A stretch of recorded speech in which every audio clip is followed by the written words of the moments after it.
השכונה שלהם, שהוא אוסף בקבוקים. עכשיו הוא כאילו מתחבא, כאילו לא רוצה שיראו שהוא אוסף בקבוקים. היא קלטה אותו, עקבה אחריו, ראתה לאיפה הוא הולך, לאיפה הוא נכנס, אמרה לבעלה, קלטה שהמצב שלהם בבית מחפיר כאילו. הלכו, עשו להם קניות, אתם לא מבינים, מילאו להם את הבית. דפקו בדלת, נכנסו, התחילו להכיר אותם, התחילו להתחבר איתו, מילאו לו את המקרר מאלף עד תף. הוא אומר, חזרתי עם אשתי הבית, בחיים לא ראיתי את אשתי ככה מרוגשת, בחיים.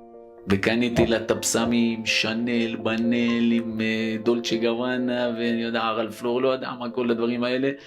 והדברים הכי יקרים בתכשיטים וחוץ לארץ, בחיים לא ראיתי אותה מתרגשת כמו מה שהתרגש. היא בכתה כמה, היא לא יצאה מזה. למה זה עושה לאדם כל כך טוב? להיטיב?